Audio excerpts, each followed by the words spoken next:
फिर उन लोगों की तो बात ही क्या है जो सत्पुरुषों के एकमात्र आश्रय भगवान का नाम लेते हैं।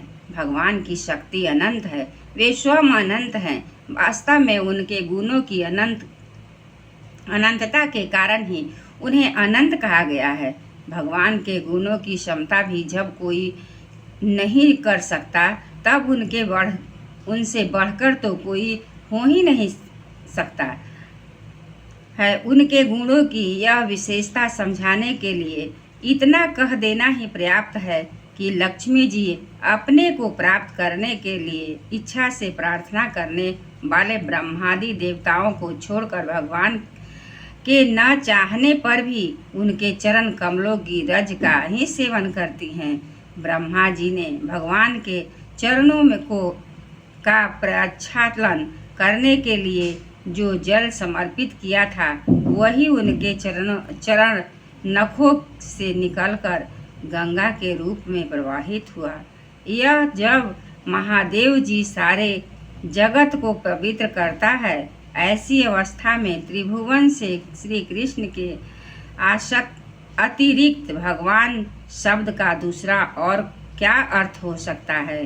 जिनके प्रेम को प्राप्त करके धीर पुरुष बिना किसी हिचक से के देह गेह आदि की दृढ़ आसक्ति को छोड़ देते हैं और उस अंतिम परम आश्रम को स्वीकार करते हैं जिसमें किसी को कष्ट न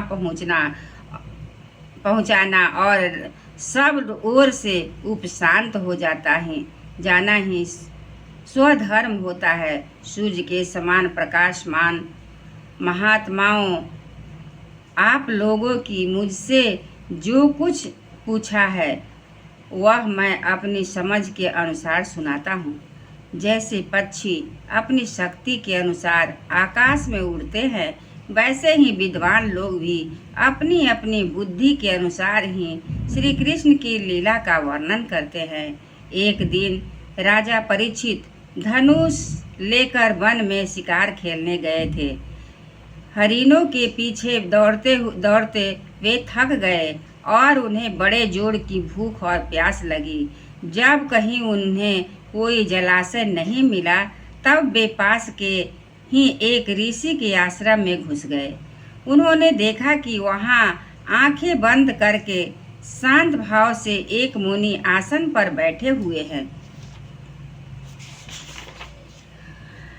इंद्रिय, प्राण, मन और बुद्धि के निरुद्ध हो जाने से वे संसार से ऊपर उठ गए थे। जागृत, स्वप्न, सुषुप्ति तीनों अवस्थाओं से रहित निर्विकार ब्रह्म रूप तुरीय पद में वे स्थित थे।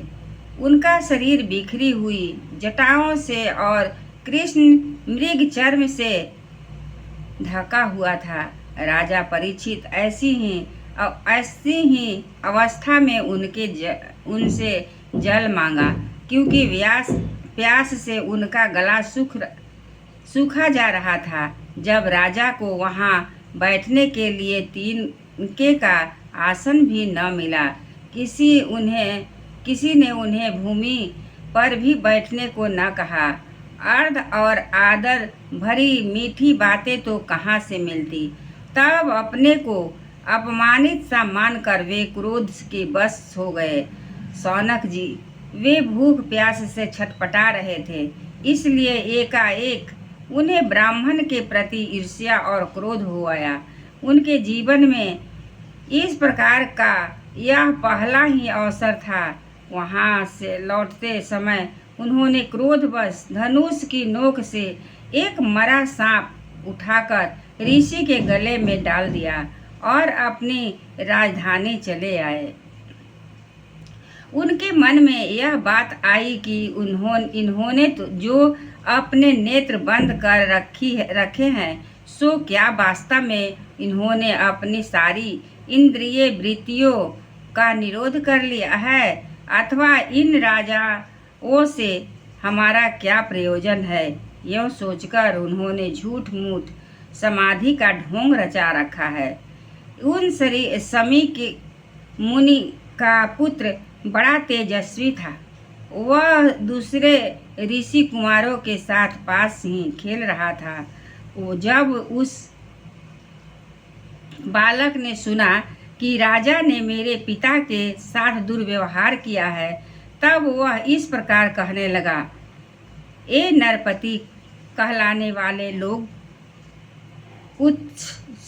उच्छिष्ट भोजी कौओं के समान षंड मुशुंड होकर कितना अन्याय करने लगे हैं। ब्राह्मणों के दास होकर भी वे ए दरवाजे पर पहरा देने वाले कुत्ते के समान अपने स्वामी का ही तिरस्कार करते हैं। भगवान ब्राह्मणों ने क्षत्रिय को अपना द्वारपाल बनाया है। उन्हें द्वार पर रखकर रक्षा करनी चाहिए। घर में घुसकर स्वामी बर्तनों में खाने का उसे अधिकार नहीं है।